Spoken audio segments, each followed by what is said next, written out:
ಕಲಬುರಗಿ ಜಿಲ್ಲೆಯಾದ್ಯಂತ ಬಹಳ ಯಶಸ್ವಿಯಾದಂಥ ಬಂದ್ ಕರೆಯನ್ನ ಇವತ್ತು ಕೊಟ್ಟಿದ್ದ ಸಂದರ್ಭ ಇವತ್ತು ಕಲಬುರಗಿ ಸಂಪೂರ್ಣ ಬಂದ್ ಆಗಿದೆ. ಈ ಒಂದು ಬಂದ್ ಮಾಡುವ ಮೂಲಕ ಈ ದೇಶದ ಗೃಹ ಮಂತ್ರಿ ಅಮಿತ್ ಶಾ ಅವರಿಗೆ ಸಂದೇಶ ಏನಪ್ಪಾ ಅಂದರೆ ಡಾಕ್ಟರ್ ಬಾಬಾ ಸಾಹೇಬ್ ಅಂಬೇಡ್ಕರ್ ಅವರ ಅಪಮಾನ ಈ ದೇಶ ಎಂದೂ ಸಹಿಸೋದಿಲ್ಲ. ಇವತ್ತು ಈ ದೇಶ ಬಾಬಾ ಸಾಹೇಬ್ ಅಂಬೇಡ್ಕರ್ ಅವರ ಪರವಾಗಿ, ಬಾಬಾ ಸಾಹೇಬ್ ಅಂಬೇಡ್ಕರ್ ಸಂವಿಧಾನದ ಪರವಾಗಿ ನಾವು ಇಲ್ಲಿ ವಾಸಿಸ್ತಾ ಇದ್ದೇವೆ.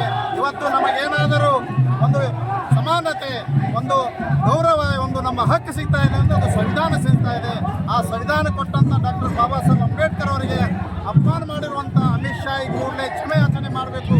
ಇವತ್ತು ರಾಜೀನಾಮೆ ಕೊಡಬೇಕಂತ ನಾವು ಈ ಒಂದು ಬಂದ ಮೂಲಕ ಅವರಿಗೆ ಎಚ್ಚರಿಕೆ ಕೊಡ್ತಾ ಇದ್ದೀವಿ. ಮತ್ತು ಇಲ್ಲಿ ನೀವು ನೋಡಿದ್ರೆ ರಂಗಿನ ಹೋರಾಟ, ಇದು ಬಣ್ಣಗಳ ಹೋರಾಟ, ಧರ್ಮಗಳ ಹೋರಾಟ, ಜಾತಿ ಎಲ್ಲರೂ ಸೇರಿ ಮಾಡ್ತಾ ಇರುವಂಥ ಈ ಹೋರಾಟ.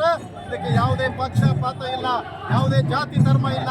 ಇಡೀ ಭಾರತ ದೇಶದಲ್ಲಿ ವಾಸಿಸ್ತಾ ಇರುವಂಥ ನಾವೆಲ್ಲರೂ ಡಾಕ್ಟರ್ ಬಾಬಾ ಸಾಹೇಬ್ ಅಂಬೇಡ್ಕರ್ ಅವರ ಪರವಾಗಿದ್ದೀವಿ ಅಂತ ಹೇಳಿ ಈ ಒಂದು ಹೋರಾಟ ನೋಡಿ